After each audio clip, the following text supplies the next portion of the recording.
वक्रतुंड महाकाय सूर्यकोटि समप्रभ निर्विघ्नं कुरु मे देव सर्वकारेषु सर्वदा गणगणपते नमः। हर हर शिव शंभो। ओम पशुपतिये नमो नमः। हर हर महादेव। जय माता महाकाली आदिशक्ति उदय उदय। जय जय सिया राम की। राम भक्त हनुमान जी महाराज की जय। छाया पुत्र सूर्य पुत्र शनि महाराज की जय। जय हो नंदी देवता की। जय हो गो माता की। ओम नमो भगवते वासुदेवाय नमः।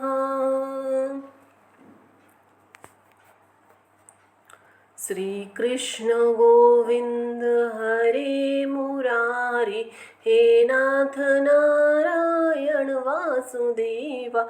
राधे कृष्णा कृष्ण कृष्ण राधे राधे। श्री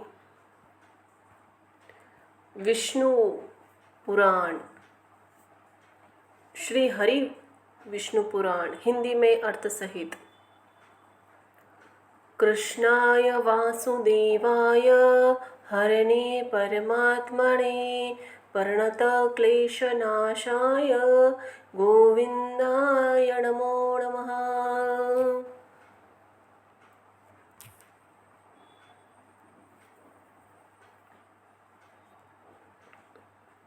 भगवान श्री हरि की विष्णु चालीसा हिंदी में अर्थ सहित।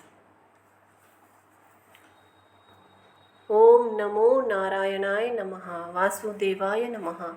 दोहा। हे सृष्टि के संचालन करता भगवान विष्णु, अपने सेवक के मन को जानिए। आज आपका भक्त आपके बारे में इस विष्णु चालीसा के माध्यम से वर्णन कर रहा है, कृपया उसे ध्यान दीजिए। चौपाई। भगवान विष्णु सभी कष्टों व दुखों का नाश करते हैं और सभी का उद्धार करते हैं। उन्हें हम सभी का नमन है। आपकी शक्ति संपूर्ण दृष्टि में सबसे शक्तिशाली है और आपका उत्कृष्ट तीनों लोकों में व्याप्त हो रहा है।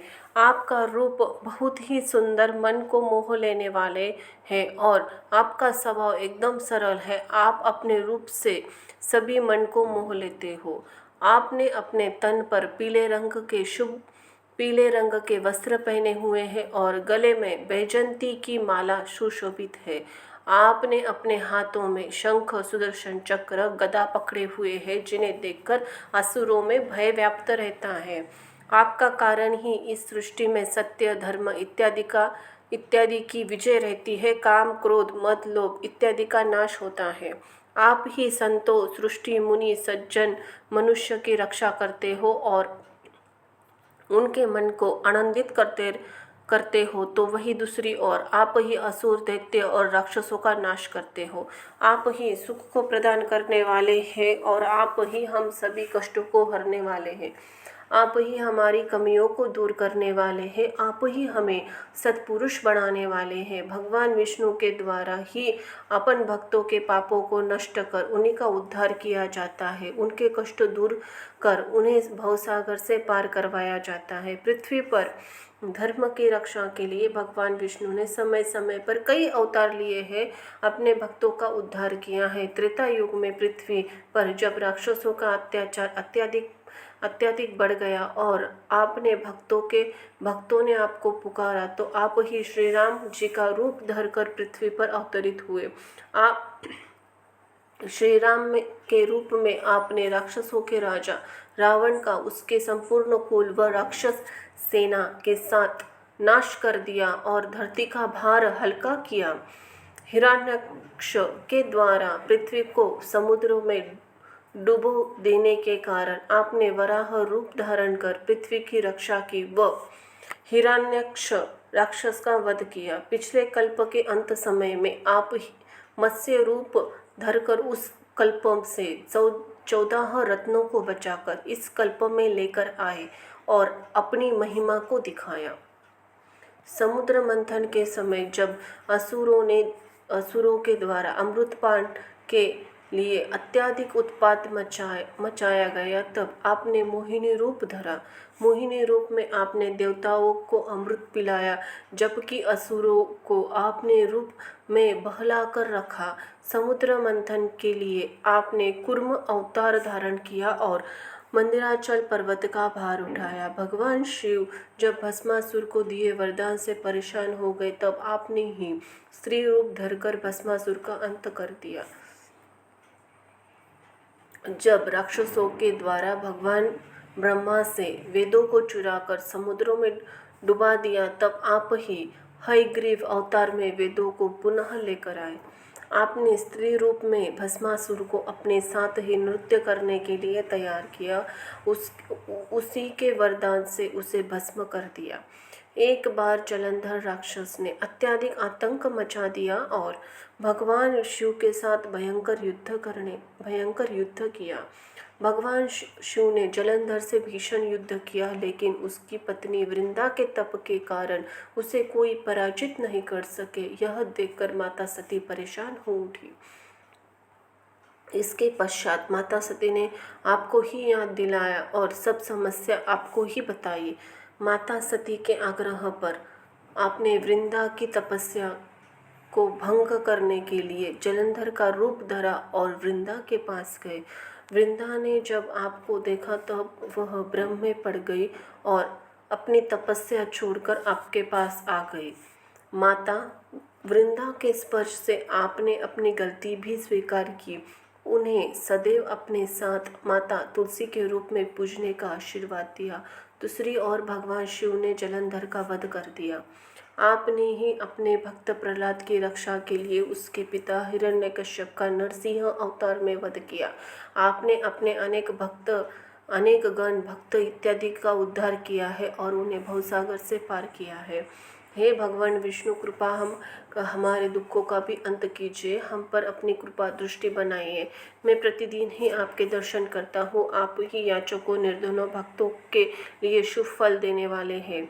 आपका सेवक आपके दर्शन के लिए बहुत खुश है और वह आपसे अपने ऊपर कृपा रखने की याचना कर रहा है। मैं नादान हूँ प्रभु, और इतना जप तप के बारे में और यज्ञ के बारे में नहीं जानता। मैं केवल आपका स्मरण करता हूँ। मुझ पर अपनी दया दिखाइए प्रभु, और मुझे व्रत इत्यादि विधि के बारे में भी पता नहीं है। मैं अज्ञानी आपका किस विधि के अनुरूप पूजन करूं? अज्ञानता में मुझसे कोई भूल ना हो जाए, अन्यथा इसका दुख बहुत भीषण होगा। मैं आपको विधि पूर्वक प्रणाम करता हूं और आपके सामने अपना संपूर्ण समर्पण करता हूं। देवताओं और ऋषि मुनियों ने सदैव ही आपकी सेवा की है और परम हर्ष को प्राप्त किया है। आपने सदा ही दीन दुखियों इत्यादि पर अपनी कृपा दृष्टि रखी है और उन्हें अपना बनाया है। आप ही हम सभी के पाप दोष कमियों को दूर करने वाले हो और हमें सभी सांसारिक बंधनों से मुक्त कर हमारा उद्धार करने वाले हो। आप ही हमें संतान संपत्ति देकर सुख देते हो और सब हमें अपने चरणों का दास बनाकर हमें मुक्त कीजिए। निगम सदा ही सभी से यही प्रार्थना करता है कि जो कोई भी यह विष्णु चालीसा पढ़ता है या दूसरों को सुनाता है, वह सदैव सुख पाता है। जय हो प्रभु की।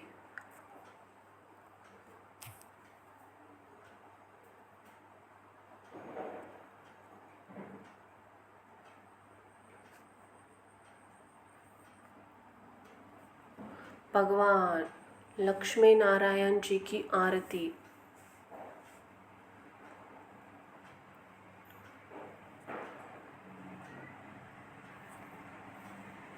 ओम जय लक्ष्मी रमणा स्वामी, जय लक्ष्मी रमणा सत्यनारायण स्वामी, जब जातक हरणा। ओम जय लक्ष्मी रमणा स्वामी, जय लक्ष्मी रमणा।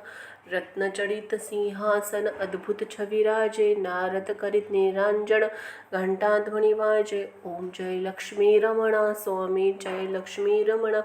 प्रकट भय कली कारण द्विज को दर्श दियो, बूढ़ा ब्राह्मण बनकर कांचन महल कियो। ओम जय लक्ष्मी रमणा स्वामी जय लक्ष्मी रमणा।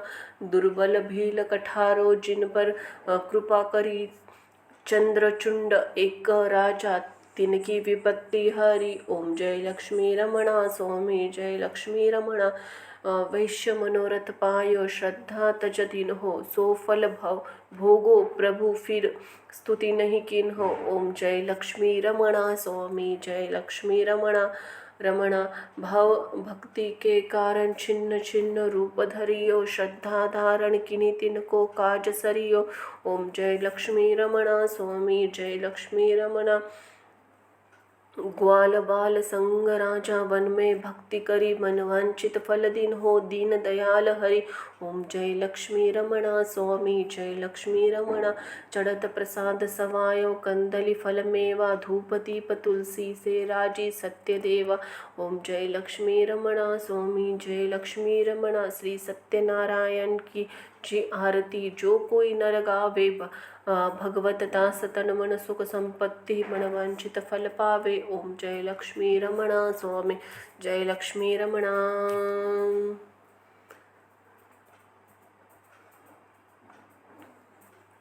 जयंती मंगला काली भद्रकाली कपालिनी, दुर्गा क्षमा शिवा धात्री स्वाहा स्वधा नमस्तुते। सर्वमंगल मांगल्ये शिवे सर्वार्थ साधिके, शरण्ये त्र्यंबके गौरी नारायणी नमस्तुते। तमेव माता च पिता तमेव बन्धु च सखा तमेव विद्या तृणं तमेव सर्वं मम देव देव। जय जय हो श्री हरि। प्रथम अंश अध्याय 3। ब्रह्मादि आयु और काल का स्वरूप। ओम लक्ष्मी नारायणाय नमः। राधे कृष्णाय नमः। हर हर महादेव। जय हो माता पार्वती अम्बा की। जय जय हो राम भक्त हनुमान जी महाराज की। श्री मैत्रेय जी बोले, हे भगवान, जो ब्रह्म निर्गुण अप्रमेय शुद्ध और निर्मल आत्मा है, उसका सर्ग आदि का कर्ता होना कैसे सिद्ध हो सकता है। श्री पराशर जी बोले, हे तपस्वियों में श्रेष्ठ मैत्रेय, समस्त भाव पदार्थों की शक्तियाँ औचित्य ज्ञान की विषय होती है, उनमें कोई युक्ति काम नहीं देती। अंतः अग्नि शक्ति उष्णता के समान ब्रह्म की भी सर्गादि रचना रूप शक्तियाँ स्वाभाविक है। अब जिस प्रकार नारायण नामक लोग पितामह भगवान ब्रह्मा जी की सृष्टि रचना में प्रवृत्त होते हैं, सो सुनो हे विद्वान, वे सदा उपचारा से ही उत्पन्न हुए कहलाते हैं। उनके अपने परिणाम से उनकी आयु 100 वर्ष की कही जाती है।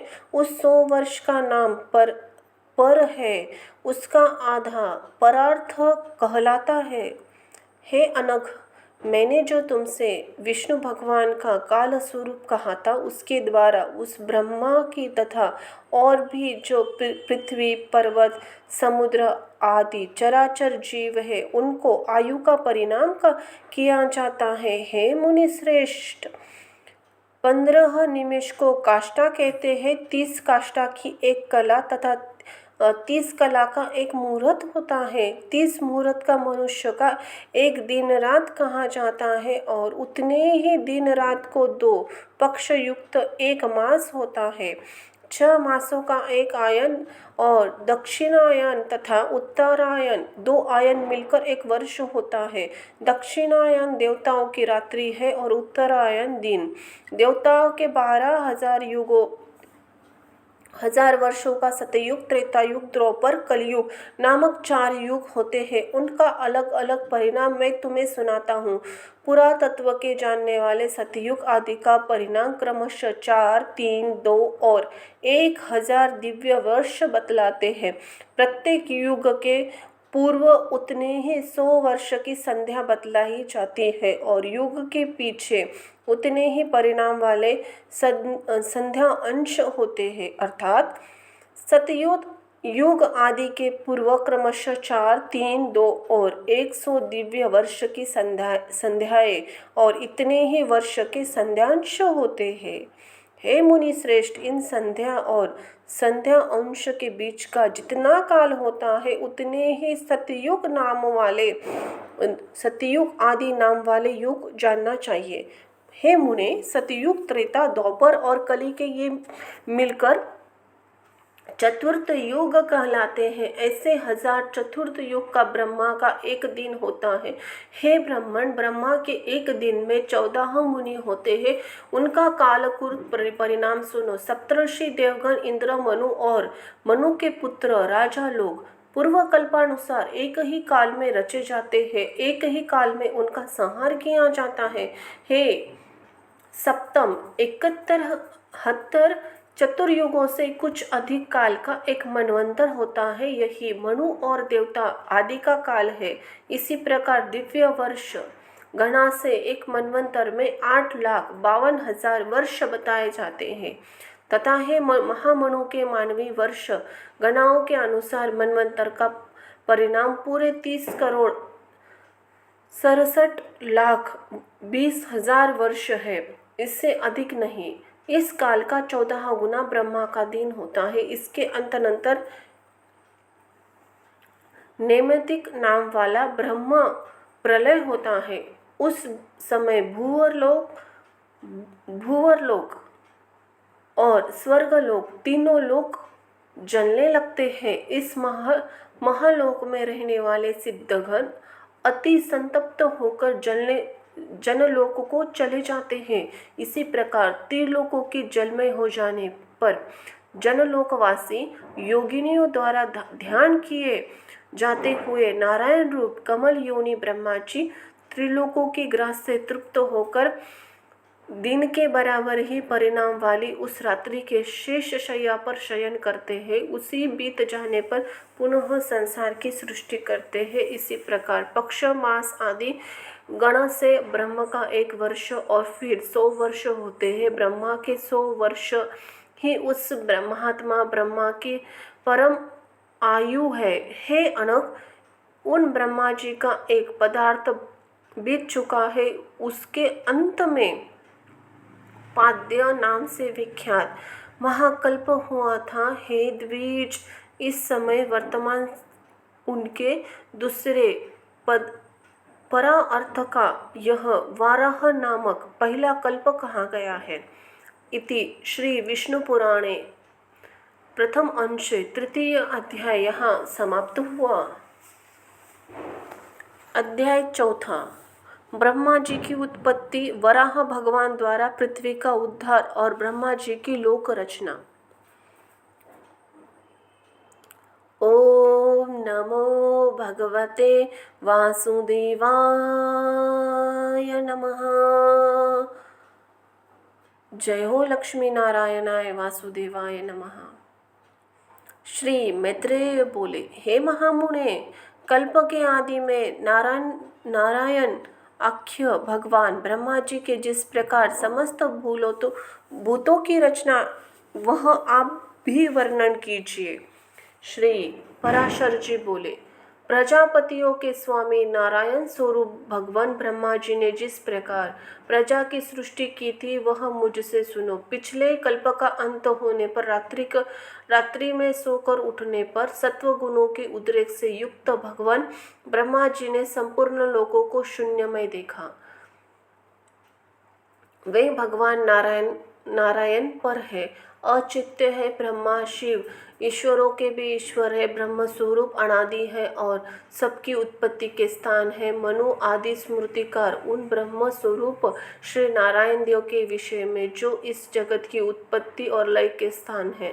इसी श्लोक में कहते हैं नर अर्थात पुरुष भगवान पुरुषोत्तम से उत्पन्न होने के कारण जल को नार कहते हैं। वह नार जल ही उनका प्रथम अयन निवास स्थान है, इसलिए भगवान को नारायण कहा है। संपूर्ण जगत जलमय हो रहा था, इसलिए प्रजापति ब्रह्मा जी ने अनुमान से पृथ्वी को जल के भीतर जान उसे बाहर निकालने की इच्छा से एक दूसरा शरीर धारण किया। उन्होंने पूर्व कल्पों में आदि में जैसे मत्स्य कूर्म आदि रूप धारण किए थे, वैसे ही इस वराह कल्प के आरंभ में वेद यज्ञमय वराह शरीर ग्रहण किया और संपूर्ण जगत स्थिति में तत्पर हो सबके अंतरात्मा और अविचल रूप वे परमात्मा प्रजापति ब्रह्मा जी जो पृथ्वी को धारण करने वाले और अपने ही आश्रय से स्थित है। जन लोक स्थित सनकादि सिद्धेश्वरों से स्तुति किए जाते हुए जल में प्रविष्ट हुए। तब उन्हें पाताल लोक में आए देख देवी वसुंधरा अति भक्ति विनम्र हो उनकी स्तुति करने लगे। पृथ्वी बोली, हे शंख चक्र गदा पद्य धारण करने वाले कमल नयन भगवान, आपको नमस्कार है। आज इस पाताल लोक से मेरा उद्धार कीजिए। पूर्व काल में आपसे ही मैं उत्पन्न हुई थी। हे जनार्दन, पहले भी आपने ही मेरा उद्धार किया था। और हे प्रभु, मेरे तथा आकाश के अन्य सभी भूतों भी आप ही उपादान का कारण है। हे परमात्मा स्वरूप, आपको नमस्कार है। हे पुरुषोत्तम, आपको नमस्कार है। हे प्रधान कारण और व्यक्त कार्य रूप, आपको नमस्कार है। काल स्वरूप, आपको वारंवार नमस्कार है। हे प्रभु, जगत की सृष्टि आदि के लिए ब्रह्मा विष्णु रुद्र रूप धारण करने वाले आप ही संपूर्ण भूतों की उत्पत्ति पालन नाश करने वाले हैं। जगत के एकार वर्ण जलमय हो जाने पर हे गोविंद, सबको भक्षण कर अंत में आप ही मनीष जनों द्वारा चिंतित होते हुए जल में शयन करते हैं। हे प्रभु, आप जो परातत्व है उसे तो कोई भी नहीं जानता। अंत ही आपका जो रूप है रूप में अवतार में प्रकट होता है उसकी देवगण पूजा करते हैं। आप ही पर ब्रह्म ही आराधना करके मुमुक्षु जन मुक्त होते हैं। भला वासुदेव जी की आराधना किए बिना कौन मोक्ष प्राप्त कर सकता है। मन से जो कुछ ग्रहण संकल्प किया जाता है, चक्षु आदि इंद्रियों से जो कुछ ग्रहण करने विषय करने योग्य है, बुद्धि द्वारा जो कुछ विचार विनय है, वह सब आप ही का रूप है। हे प्रभु, मैं आपका रूप हूँ, आपके आश्रित हूँ और आपके ही द्वारा रची गई हूँ और तथा आपके ही शरण में हूँ। इसीलिए लोग मुझे माधवी भी कहते हैं। हे संपूर्ण ज्ञानमय स्थूलमय, हे अवयव, आपकी जय हो। हे अनंत, हे अव्यक्त और हे व्यक्तमय प्रभो, आपकी जय हो। परापर स्वरूप विश्वात आत्मन और हे यज्ञपते, हे अनघ, आपकी जय हो। हे प्रभु, आप ही यज्ञ है, आप ही षटकार है और आप ही ओकार है, आप ही अग्निय है। हे हरे, आप ही वेद वेदांग और यज्ञ पुरुष है तथा सूर्य आदि ग्रह तारे नक्षत्र संपूर्ण जगत आप ही है। हे पुरुषोत्तम, हे परमेश्वर, मूर्त मूर्त दृश्य दृश्य तथा जो कुछ मैंने कहा है और जो नहीं कहा वह सब आप ही है। अंत ही आपको नमस्कार है, वारंवार नमस्कार है। श्री पराशर जी बोले, पृथ्वी द्वारा इस प्रकार स्तुति किए जाने पर सांबवर्जन की ध्वनि है। उन भगवान धरनी धरने वाले ग्रीघर शब्द से गर्जना के फिर विकसित कमल के समान नेत्रों वाले उन महावराह ने आपने अपनी दाढ़ों से पृथ्वी को उठा लिया। वे कमल दल के समान श्याम तथा नीलांचल के सदृश विशालकाय भगवान रसतल से बाहर निकलते समय उनके मुख से श्वास से उछलते हुए जल ने जनलोक में रहने वाले महातेजस्वी और निष्पास सन आदि मुनीश्वरों को भिगो दिया। जल बढ़ा, शब्द गिरता हुआ उनके खुरों से विदीर्ण हुए रसातल में नीचे की ओर जाने लगा और जल लोक में रहने वाले सिद्धगण उनके श्वास वायु से विक्षिप्त होकर इधर उधर भागने लगे। जिनकी कुक्षी जल में भीगी हुई है, वे महावराह जिस समय अपने वेदमय शरीर को कांपते हुए पृथ्वी को लेकर बाहर निकले, उसी समय उनकी रोमावली में स्थित मुनिजन स्तुति करने लगे। उन निशंक और उन्नत दृष्टि वाले धराधर भगवान ने जनलोक में रहने वाले सनादि योगीश्वर ने प्रसन्न चित्त से अति नम्रता पूर्वक सिर झुकाकर इस प्रकार स्तुति की। हे ब्रह्मादि ईश्वरों के भी परमेश्वर, हे केशव, हे शंख गदाधर, हे खड़ग चक्रधारी प्रभु, आपकी जय हो। आप ही संसार की उत्पत्ति, स्थिति और नाश के कारण है तथा आप ही ईश्वर है और जिसे परम पद कहते हैं वह भी आपसे अतिरिक्त और कुछ नहीं है। हे यूप रूपी दाढ़ों वाले प्रभु, आप ही यज्ञ पुरुष हैं। आपके चरणों में चारों वेद है, दांतों में यज्ञ है, मुख में शेन चित्त आदि चितियां है और हुताशन यज्ञ अग्नि आपकी जीवा है तथा कुशाय रोमवली है। हे महात्मन, रात और दिन आपके नेत्र है तथा सबका आधारभूत परब्रह्म आपका सिर है। हे देव, वैष्णव और आदि समस्त सूक्त आपके सटाकलाप है और समग्र हवि आपके प्राण है। हे प्रभु, सूत्र और तुंड यानी कि थुतुनी है, सांवर धीर गंभीर शब्द है, प्रांगवश यजमान ग्रह शरीर है तथा सत्र शरीर की सिंधिया है। हे देव, इष्टम श्रोत और पूर्वता स्मार्त धर्म आपके कान है। हे नित्य स्वरूप भगवान, प्रसन्न हुए। हे अक्षर, हे विश्वमूर्ते, अपने पाद प्रहार से भूमंडल को व्याप्त करने वाले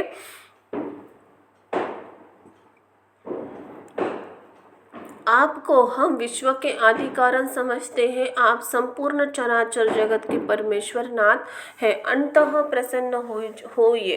हे नाथ, आपकी डाढ़ों पर रखा हुआ संपूर्ण भूमंडल ऐसा प्रतीत होता है मानो कमल वन को रोनते हुए गजराज के दांतों से कोई कीचड़ में सना हुआ कमल का पत्ता लगा हो। हे अनुपम प्रभावशाली विभो, पृथ्वी और आकाश से बीच में जितना अंतर है वह आपकी शरीर से व्याप्त है। हे विश्व को व्याप्त करने में समर्थ तेज युक्त प्रभो, आप विश्व का कल्याण कीजिए। हे जगत पते, परमार्थ सत्य वस्तु तो एकमात्र आप ही है, आपके अतिरिक्त और कोई भी नहीं है। यह आपकी ही महिमा माया है जिसमें यह संपूर्ण चराचर जगत व्याप्त है। यह जो कुछ भी मूर्तिमान जगत दिखाई देता है, ज्ञान स्वरूप आपका ही रूप है। अचिंत इंद्रिय लोग ब्रह्म से इस जगत रूप को देखते हैं। इस संपूर्ण ज्ञान स्वरूप जगत को बुद्धिमान लोग अर्थ रूप देखते हैं। अंत ही वे निरंतर मोहमय संसार सागर में भटका लगाते हैं। हे परमेश्वर, जो लोग शुद्ध चित्त और विज्ञान वेता है, वे इस संपूर्ण संसार को आपका ज्ञान आत्मा रूप स्वरूप देखते हैं। हे सर्वात्मक, प्रसन्न होइए। हे अप्रमेय आत्मा, हे कमल नयन, संसार निवास के लिए पृथ्वी का उद्धार करके हमको शांति प्रदान कीजिए। हे भगवान, हे गोविंद, इस समय सत्व प्रदान है, अंत ही है। इस जगत के उद्भव के लिए आप इस पृथ्वी का उद्धार कीजिए। हे कमल नयन, हमको शांति प्रदान कीजिए। आपके द्वारा यह स्वर्ग की प्रवृत्ति संसार का उपकार करने वाली हो। हे कमल नयन, आपको नमस्कार है। आप हमको शांति प्रदान कीजिए। श्री पराशर जी बोले, इसी प्रकार स्तुति किए जाने पर पृथ्वी को धारण करने वाले परमात्मा वराह जी ने उसे शीघ्र ही उठाकर अपार जल के ऊपर स्थापित कर दिया। उस जल समूह के ऊपर एक बहुत ही बड़ी नौका के समान स्थित है और बहुत विस्तृत आकार होने के कारण उसमें डूबती नहीं। फिर उन अनादि परमेश्वर ने पृथ्वी को समतल कर उस पर जहाँ तहाँ पर्वता को विभाग करके स्थापित कर दिया। सत्य संकल्प भगवान अमोघ, आपने अमोघ प्रभाव काल से पूर्व कल्प में अंत में दग्ध हुए समस्त पर्वत को पृथ्वी के तल पर यथास्थान रच दिया। तदनंतर उन्होंने सप्तपदी क्रम से पृथ्वी का यथा योग्य विभाग कर भूलोक आदि चारों लोकों की पूर्ववत कल्पना कर दी। फिर उन भगवान हरि ने रजोगुणों से युक्त हो चतुर्मुखधारी ब्रह्मरूप धारण कर सृष्टि की रचना की। सृष्टि की रचना में भगवान तो केवल निमित्त मात्र है, क्योंकि उनकी प्रधान कारक जो सूज्य पदार्थ की शक्तियाँ ही है। हे तपस्वियों में श्रेष्ठ मैत्रेय, वस्तुओं की रचना में निमित्त मात्र को ही छोड़कर किसी बात को आवश्यकता भी नहीं है, क्योंकि वस्तु तो अपनी ही परिणाम शक्ति से वस्तुतः स्थूल रूपात को ही प्राप्त हो जाती है। इति श्री विष्णु पुराणे प्रथम अंश चतुर्थ अध्याय यहाँ समाप्त हुआ। बोलो जय जय हो लक्ष्मी नारायणाय वासुदेवाय नमः।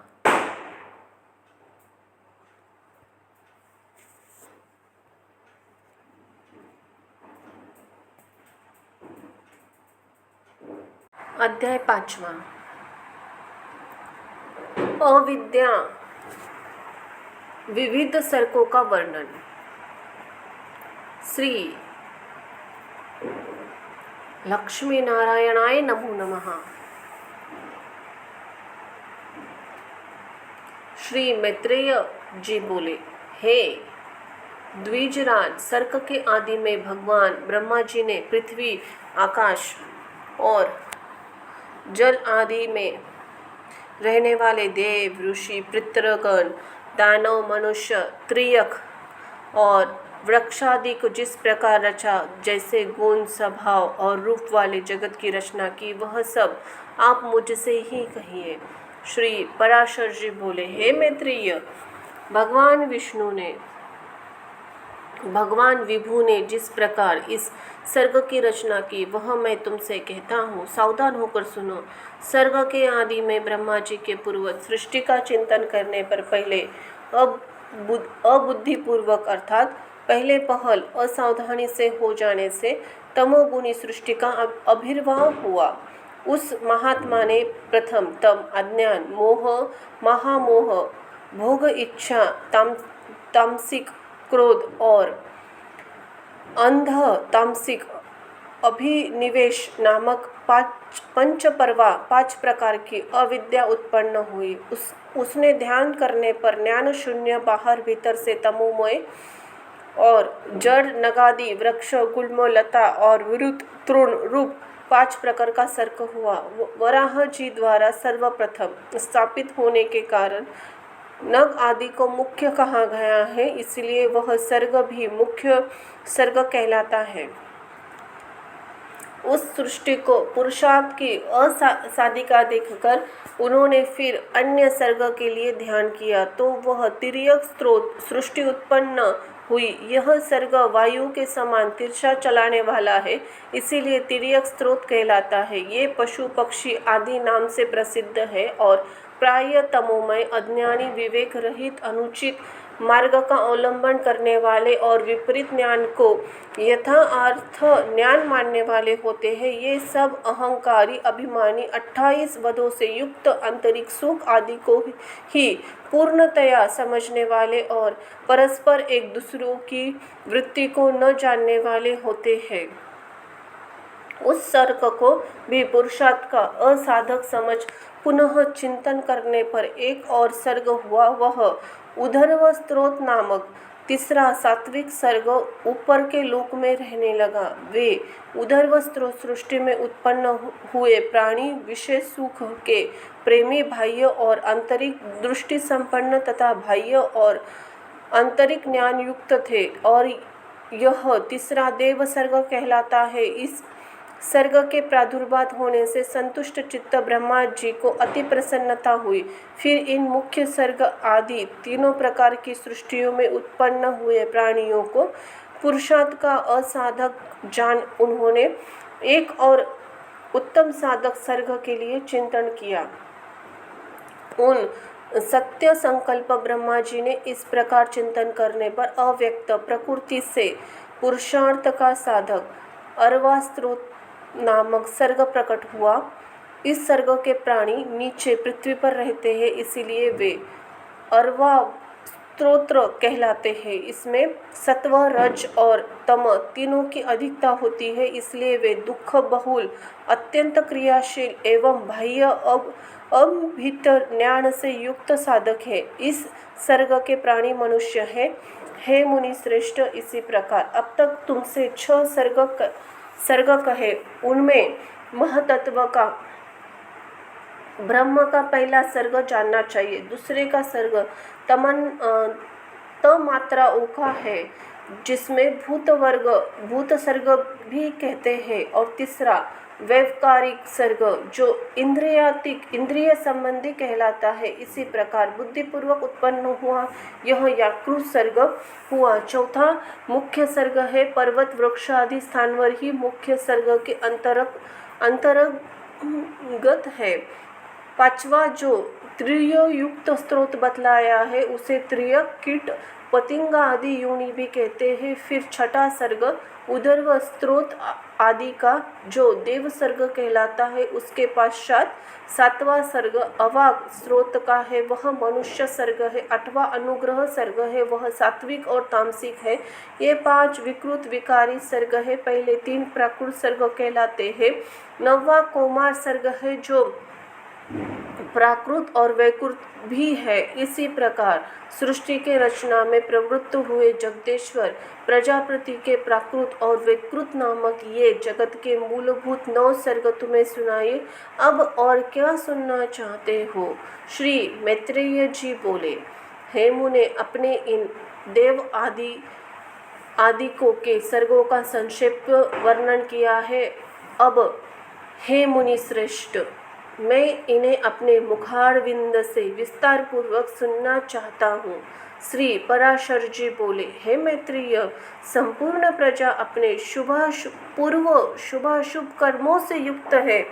अंत ही प्रलय काल में सबका लय होने पर भी वह उनके संस्कारों से मुक्त नहीं होती। हे ब्राह्मण, ब्रह्मा जी के सृष्टि कर्म से प्रवृत्त होने पर देवताओं से लेकर स्थानवर पर्यंत 4 प्रकार की सृष्टि हुई। वह केवल मनोमय थी। फिर देवता, असुर, पितृगण और मनुष्य, इन चारों की तथा जल की सृष्टि करने की इच्छा से उन्होंने अपने शरीर का उपयोग किया। सृष्टि की रचना कामना से प्रजापति युक्त चित्त होने पर तमोगुण की वृद्धि हुई। अंत सबसे पहले उनकी जंघाओं से असुर उत्पन्न हुए। तब हे मैत्रेय, उन्होंने उस तमोमय शरीर को छोड़ दिया। वह छोड़ा हुआ तमोमय शरीर ही रात्रि हुआ। फिर अन्य देह में स्थित होने पर सृष्टि की कामना वाले उन प्रजापति को अति प्रसन्नता हुई, और हे द्विज, उनके मुख से सत्व प्रधान देवगण उत्पन्न हुए। तदनंतर उस शरीर को भी उन्होंने त्याग दिया। वह त्यागा हुआ शरीर ही सत्व स्वरूप दिन हुआ। इसलिए रात्रि में असुर बलवान होते हैं, दिन में देवतागणों का बल विशेष होता है। फिर उन्होंने आंशिक सत्वमय अन्य शरीर ग्रहण किया और अपने पितृव्रत मानते हुए अपने पार्श्व भाग से पितृगण की रचना की। पितृगण की रचना कर उन्होंने उस शरीर को भी छोड़ दिया। वह त्यागा हुआ शरीर ही दिन और रात्रि के बीच में स्थित संध्या हुई। तत्पश्चात उन्होंने अंशमिक रजोमय अन्य शरीर धारण किया। हे द्विज श्रेष्ठ, उससे रज प्रधान मनुष्य उत्पन्न हुए। फिर शीघ्र ही प्रजापति ने उस शरीर को भी त्याग दिया। वही ज्योत्स्ना हुआ और जिससे वह पूर्व संध्या अर्थात प्राप्त काल कहते हैं। इसलिए है मैत्रेय, प्राप्त काल होने पर मनुष्य और सायंकाल के समय पितर बलवान होते हैं। इसी प्रकार रात्रि दिन प्राप्त काल और सायंकाल ये चारों प्रभु ब्रह्मा जी के ही शरीर है और तीनों गुणों के आश्रय है। फिर ब्रह्मा जी ने एक रजो मात्रात्मक शरीर धारण किया। उसके द्वारा ब्रह्मा जी ने शुदा उत्पन्न हुई। शुदा से काम की उत्पत्ति हुई। तब भगवान प्रजापति के अंधकार में स्थित होने पर शुद्धाग्रस्त सृष्टि की रचना हुई। उसमें बड़े कुरूप और दाढ़ी मूछ वाले व्यक्ति उत्पन्न हुए। वे स्वयं ब्रह्मा जी की और ही उन्हें भक्षण करने के लिए दौड़े। उनमें से जिन्होंने यह कहा कि ऐसा मत करो, इनकी रक्षा करो, वे राक्षस कहलाए। और जिन्होंने कहा हम खाएंगे, वे खाने की वासना होने से यक्ष कहे गए। फिर अनिष्ट प्रवृत्ति को देखकर ब्रह्मा जी ने केश सिर से गिरे और फिर उनके मस्तक पर आरूढ़ हुए। इसी प्रकार ऊपर चढ़ाने के कारण वे सर्प कहलाए, नीचे गिरने के कारण अहि कहे गए। तदनंतर जगत रचिता ब्रह्मा जी ने क्रोधित होकर क्रोध युक्त प्राणियों की रचना की। वे कपिश, कालापन लिए हुए, पीले वर्ण के, अति उग्र स्वभाव वाले तथा मांसाहारी हुए। फिर गान करते समय उन्होंने शरीर से तुरंत ही गंधर्व उत्पन्न हुए। हे द्विज, वे वाणी का उच्चारण करते अर्थात बोलते हुए उत्पन्न हुए थे, इसलिए गंधर्व कहलाए। इन सब की रचना करके भगवान ब्रह्मा जी ने पक्षियों को उनके पूर्व कर्मों से प्रेरित होकर सच्चिदानंद पूर्वक अपनी आयु से रचा। तदनंतर अपने वृक्ष स्थल से भेड़, मुख से बकरी, उदर और पार्श्व भाग से गौ, पैरों से घोड़े, हाथी, गधे, वनगाय, मृग, ऊंट, खच्चर और न्यूक आदि पशुओं की रचना की। उनके रोम से फल, मूल रूप औषधियाँ उत्पन्न हुई। है द्विजतम, कल्प के आरंभ में ही ब्रह्मा जी ने पशु और औषधि की आदि की रचना की। फिर त्रेता युग में आरंभ में उन्होंने यज्ञ आदि का कर्मों में सम्मिलित किया। बकरी, पुरुष, भेड़, घोड़े, खच्चर और गधे ये सब गांवों के रहने वाले पशु हैं। जंगली पशु ये है कि श्वातपद, व्याघ्र आदि 2 खुरों वाले, वनगाय आदि, हाथी, बंदर, 5 और 5वें पक्षी, 6ठे जल के जीव तथा 7वें सरीसृप आदि। फिर अपने प्रथम पूर्व मुख से ब्रह्मा जी ने गायत्री, ऋग्वेद, तामसोम, रथनंतर आदि और अग्नि उष्टोम यज्ञों को निर्मित किया। दक्षिण मुख से यजुर और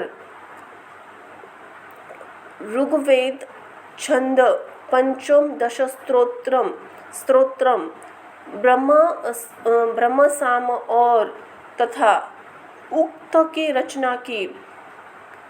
पश्चिम मुख से साम, जगती छंद, सप्तम दशस्त्रोम, वैरूप्यम और अतिरात्रि को उत्पन्न किया तथा उत्तर मुख से उन्होंने एक वशिष्ठी स्त्रोम, अथर्ववेद, आप्तोयामान, अनुपृष्ठम और वैराज्य की सृष्टि की। इसी प्रकार उनके शरीर से समस्त ऊंच नीच प्राणी उत्पन्न हुए। उन आदिकर्ता प्रजापति भगवान ब्रह्मा जी ने देव, असुर, पितृगण और मनुष्य की सृष्टि कर तदनंतर कल्प का आरंभ होने पर फिर यक्ष, पिशाच, गंधर्व, अप्सरागण, मनुष्य, किन्नर, राक्षस, पशु पक्षी, मृग और सर्प आदि संपूर्ण नित्य एवं अनित्य स्थानवर जगम जगत की रचना की।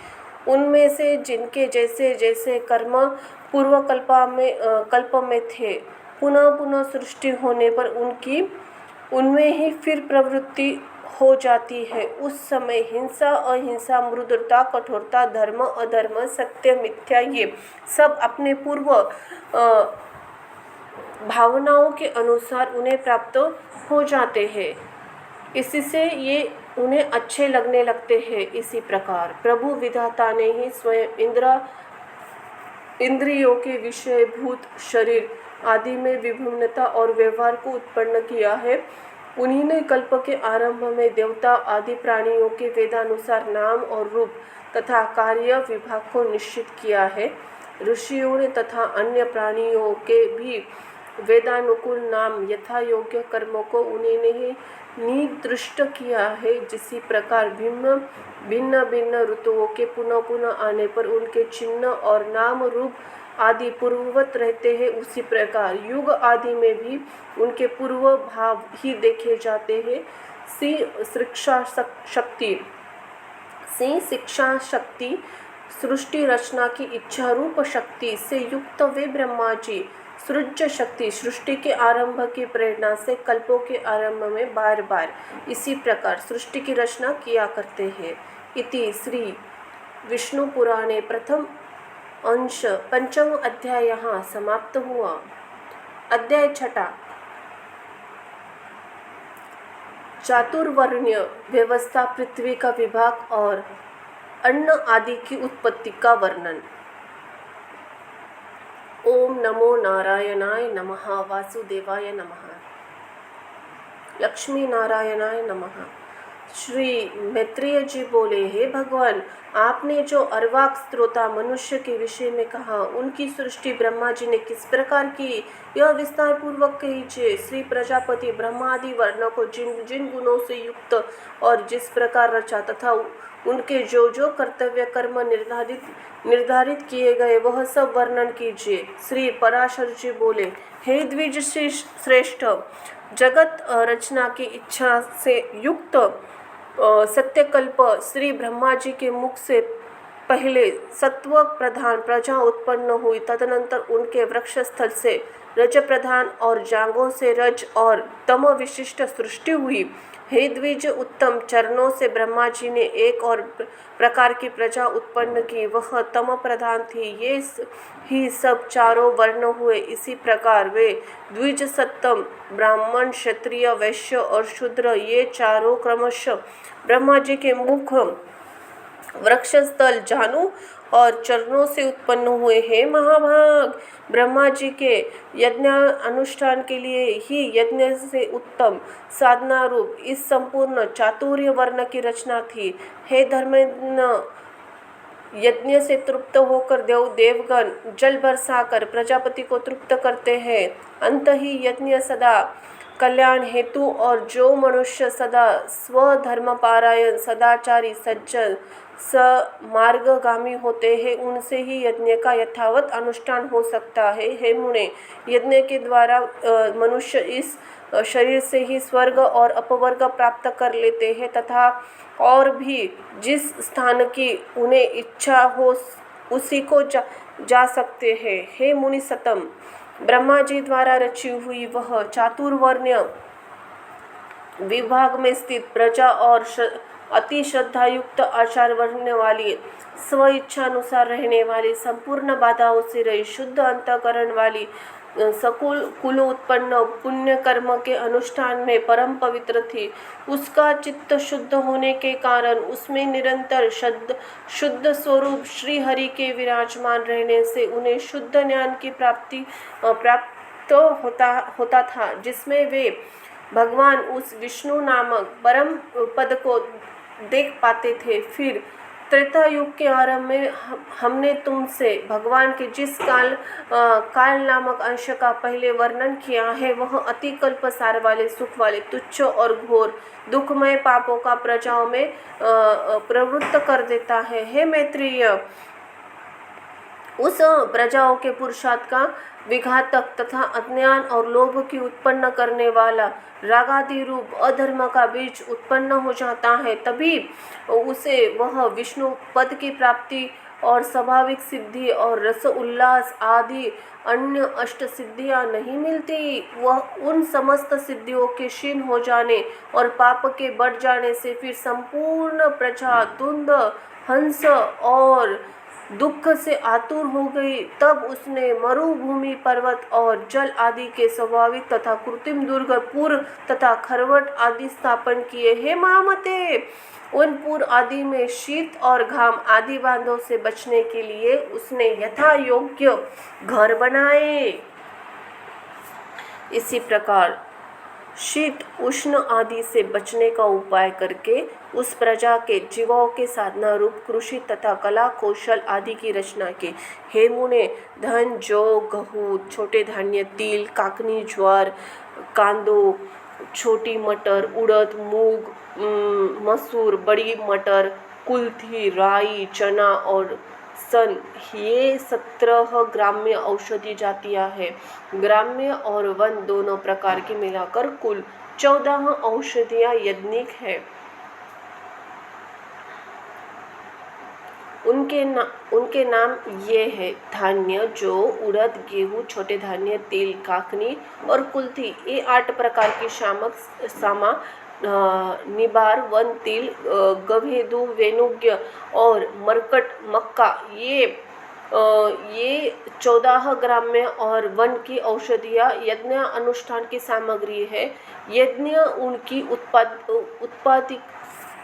उत्पत्ति का प्रधान हेतु है। यज्ञों के सहित ये औषधियाँ प्रजा की वृद्धि का परम कल्याण कारण है। इसीलिए इहलोक परलोक में ज्ञाता पुरुष यज्ञों के अनुष्ठान किया करते हैं। हे मुनि श्रेष्ठ, नित्य प्रति किया जाने वाला यज्ञ अनुष्ठान मनुष्यों का परम उपकारक और उनके किए हुए पापों को शांत करने वाला है। हे महामुने, जिनके चित्त में काल की गति से पाप का बीज बढ़ता है, उन्हीं लोगों का चित्त यज्ञ में प्रवृत्त नहीं होता। उन यज्ञों के विरोधियों ने वैदिक मत वेद और यज्ञ आदि कर्म सभी की निंदा की है। लोग दुरात्मा दुराचारी कुटिलमती वेद विनिंदक और प्रवृत्ति मार्ग का उच्छेद करने वाले ही थे। हे धर्मवानों में श्रेष्ठ मैत्रेय, इसी प्रकार पृथ्वी आदि जीवों के साथ नौकर निश्चित हो जाने पर प्रजापति ब्रह्मा जी ने प्रजा की रचना कर उनके स्थान और गुणों का अनुसार मर्यादा वर्ण आश्रमों के धर्म तथा अपने धर्म का भली प्रकार पालन करने वाला समस्त वर्णों के लोक अनादि स्थापना की। कर्मनिष्ठ ब्राह्मणों का स्थान पितृलोक है। युद्ध क्षेत्र में कभी न हटने वाले क्षत्रियों का इंद्रलोक है तथा अपने धर्म का पालन करने वाले वैश्य वायुलोक और सेवा पारायण शूद्रों का गंधर्व लोक है। 28,000 उधर्व वेता मुनि है, उनका जो स्थान बताया गया है वही गुरुकुलवासी ब्रह्मचर्यों का स्थान है। इसी प्रकार वनवासी वानप्रस्थानों का स्थान सप्तर्षि लोक, गृहस्थ लोकों का पितृलोक, सन्यासी का ब्रह्मलोक, आत्मा अनुभव से तृप्त योगियों का स्थान अमरपद मोक्ष है। जो निरंतर एकांत सेवी ब्रह्म चित्त में मग्न रहने वाले योगी जन है, उनका परम स्थान है और उसे पंडित जन ही देख पाते हैं। चंद्र और सूर्य आदि ग्रह अपने अपने लोक में जाकर फिर लौट आते हैं, किंतु द्वा अक्षर मंत्र ओम नमो भगवते वासुदेव का चिंतन करने वाले अभी तक मोक्ष पद से नहीं लौटे। तमिस्र अंधतमिस्र महारौरव और पत्रवन घोर कालसूत्र और अविचिक आदि जो नरक है, वे वेद की निंदा और यज्ञों का उच्छेद करने वाले तथा स्वधर्म विनु पुरुषों के स्थान कहे गए हैं। इति श्री विष्णु पुराणे प्रथम अंश छठा अध्याय यहाँ समाप्त हुआ। बोलो ओम नमो भगवते वासुदेवाय नमः।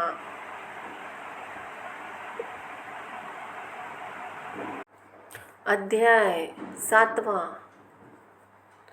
मरीचि और आदि प्रजापतिगण तामसिक सर्ग स्वयंभू और मनु शतरूपा तथा उनकी संतान का वर्णन। ओम नमो भगवते वासुदेवाय नमः।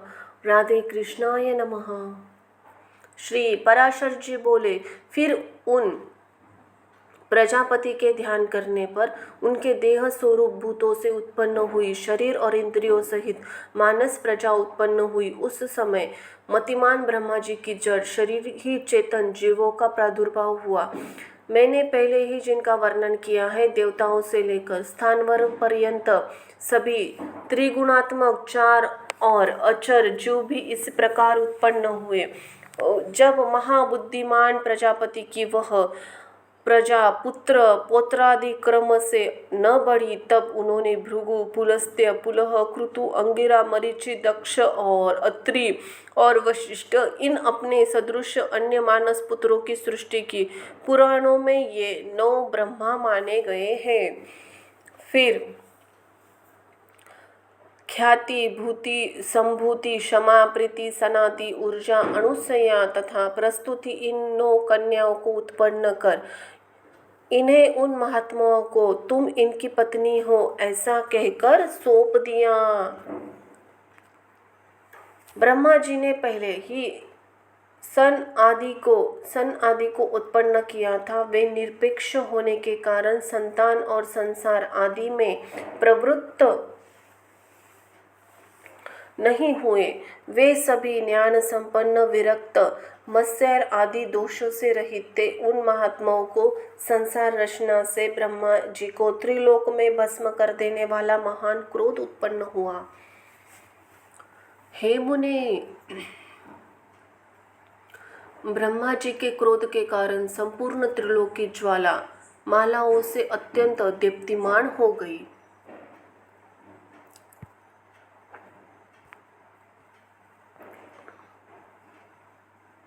उस समय उनकी टेढ़ी भ्रुकुटी और क्रोध संतप्त लटाओं से दोपहर के सूर्य के समान प्रकाशमान रुद्र की उत्पत्ति हुई।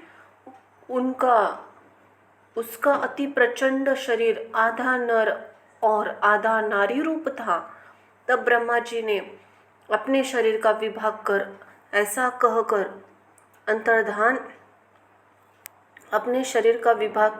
कहकर अंतर्धान हो गए।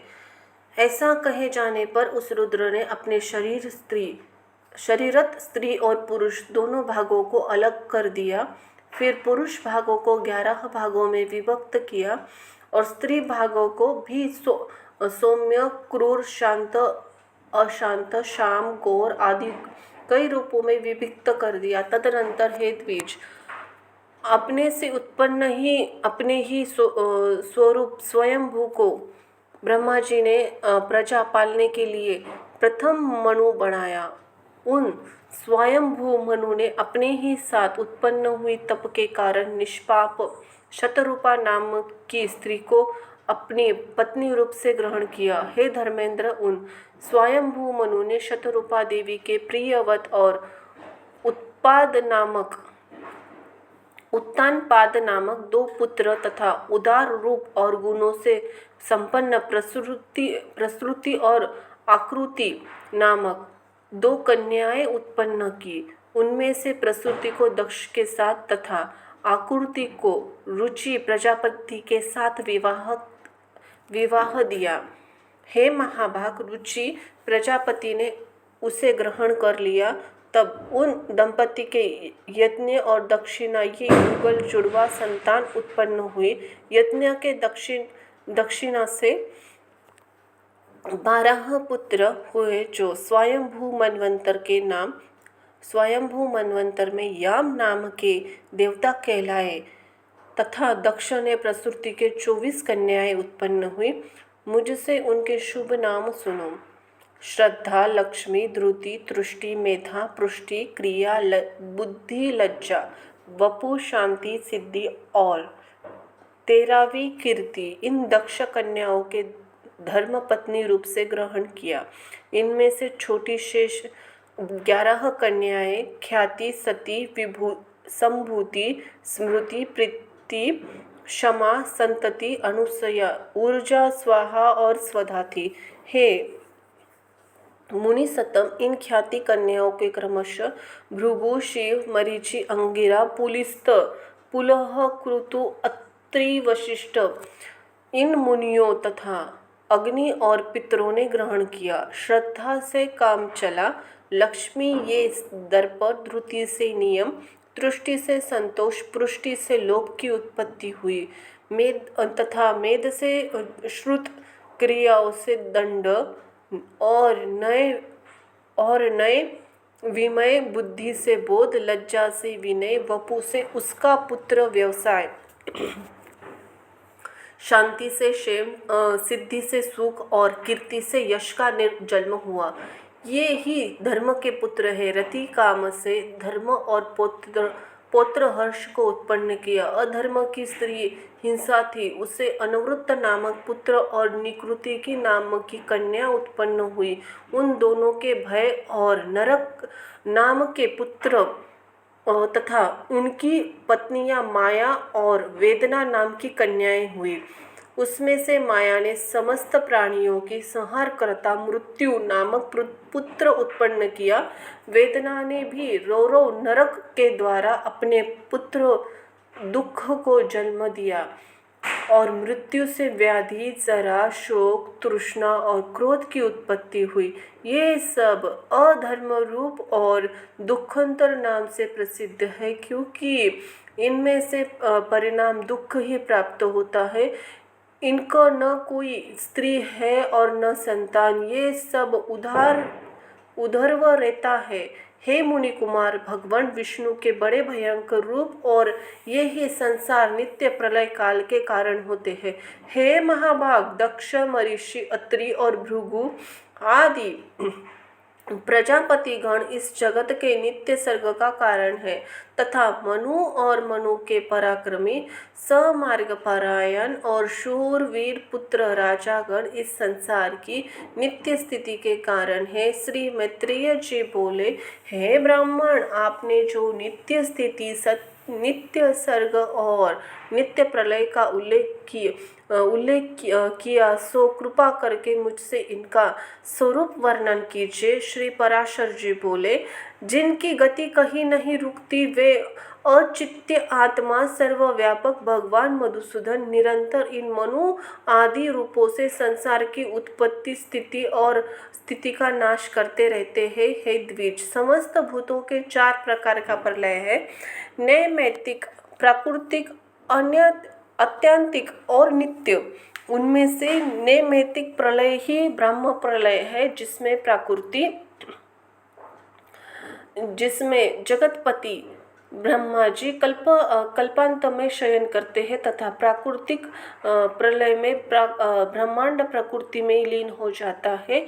ज्ञान के द्वारा योगी का परम आनंद में लीन हो जाना आत्यंतिक प्रलय है और रात और दिन जो भूतों का क्षय होता है वही नित्य प्रलय है। प्रकृति से महत्त्व आदि क्रम से जो सृष्टि होती है वह प्राकृतिक सृष्टि कहलाती है और अनवांतर प्रलय के अनंतर ब्रह्मा के द्वारा चराचर जगत की उत्पत्ति होती है, वह दैनंदिन सृष्टि कही जाती है। और हे मुनि श्रेष्ठ, जिसमें प्रतिदिन प्राणियों की उत्पत्ति होती रहती है, उसमें पुराण अर्थ में कुशल महान अनुभव में नित्य सृष्टि कहा गया है। इसी प्रकार समस्त शरीर में स्थित भूत भावन भगवान विष्णु जगत की में उत्पत्ति, स्थिति, प्रलय करते रहते हैं। है मैत्रेय, सृष्टि, स्थिति और विनाश इन वैष्णवी शक्तियों को समस्त शरीर में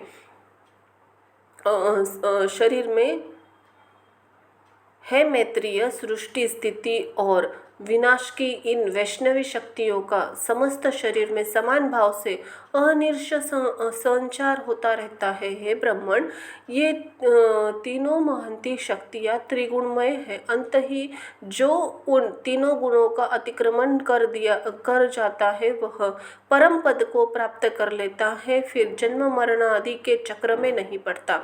इति श्री विष्णु पुराणे प्रथम अंश सप्त अध्याय यहाँ संपन्न हुआ। बोलो जय जय हो श्री हरि नारायणाय नमो नमः।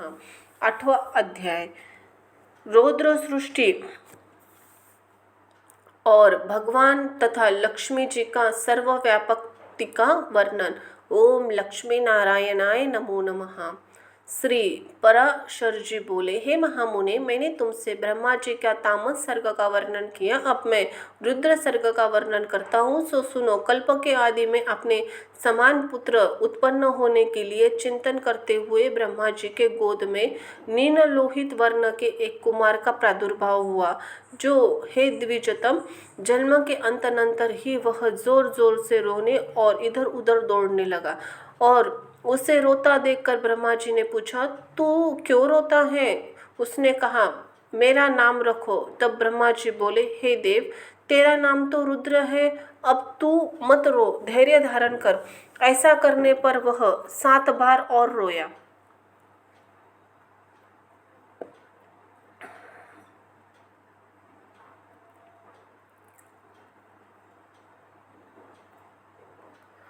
तब भगवान ब्रह्मा जी ने उसके 7 नाम और रखे। तब उन 8वां स्थान स्त्री और पुत्र भी निश्चित किए। हे द्विज, प्रजापति ने उसे भव, शर्व, ईशान, पशुपति, भीम, उग्र और महादेव कहकर संबोधन किया। यही उसके नाम रखे और इनके स्थान भी निश्चित किए। सूर्य, जल, पृथ्वी, वायु, अग्नि, आकाश, यज्ञ में दक्षित ब्राह्मण और चंद्रमा, ये क्रमशः उनकी मूर्तियां हैं। हे द्विज श्रेष्ठ, रुद्र आदि नामों के साथ उन सूर्य आदि मूर्तियों के क्रमशः सूरज, सुवर्चला, उषा, विकेशी, अप्सरा, शिवा, स्वाहा, दिशा, दीक्षा और रोहिणी नाम की पत्नियां हैं। हे महाभाग, अब उनके पुत्रों के नाम सुनो। उनके पुत्र पौत्र आदि के यह संपूर्ण जगत परिपूर्ण है। शनिश्चर, शुक्र, लोहितांग, जव, स्कंद, सर्ग, संतान और बुध, ये क्रमशः उनके पुत्र हैं। ऐसे भगवान रुद्र ने प्रजापति दक्ष की अनंदिता पुत्री सती को अपने भार्या रूप में ग्रहण किया है। द्विजस्तम, उस सती ने दक्ष पर कुपित होने के कारण अपना शरीर त्याग किया था। फिर वह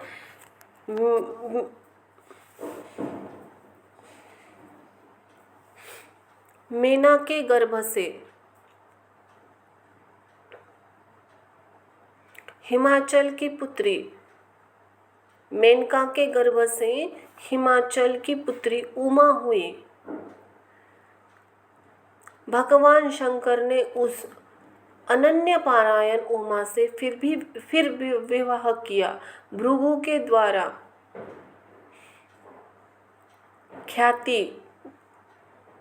ख्याति धाता और विधाता नामक 2 देवताओं की तथा लक्ष्मी जी को जन्म दिया,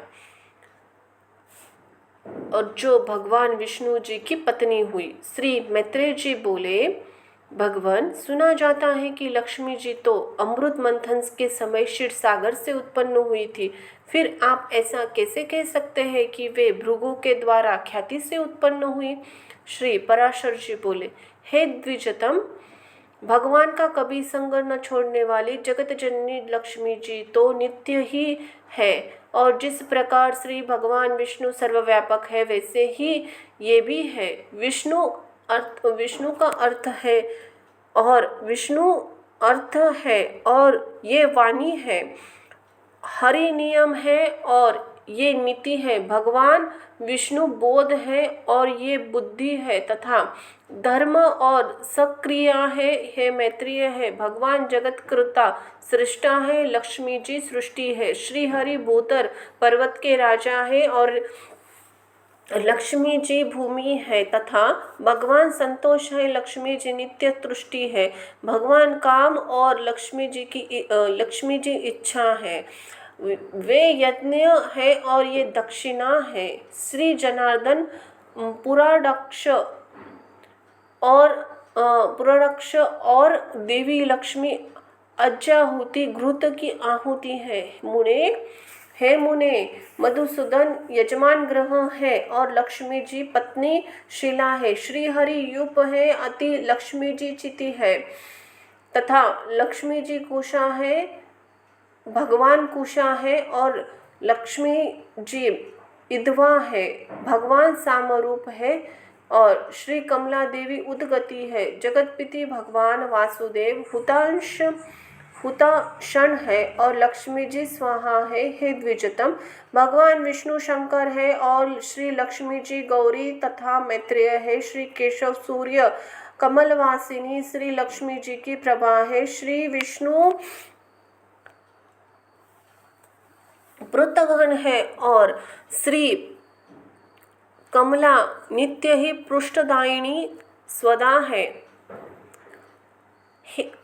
विष्णु अति विस्तीर्ण सर्वात्मक अवकाश है और लक्ष्मी जी स्वर्गलोक है। इधर भगवान श्रीधर चंद्रमा है और श्री लक्ष्मी जी उनकी अक्षय कांति है। हरि स्वर्गगामी वायु है और लक्ष्मी जी जगत चेष्टा जगत की गति और ध्रुति आधार है। हे महामुने श्री गोविंद समुद्र है। हे द्विज लक्ष्मी जी उनकी तरंग है। भगवान मधुसूदन देवराज इंद्र है। लक्ष्मी जी इंद्राणी है। चक्रपाणी भगवान यम है। श्री कमला यमपत्नी ध्रुव मोरना है। देवादिदेव श्री विष्णु कुबेर है और श्री लक्ष्मी जी साक्षात रिद्धि है।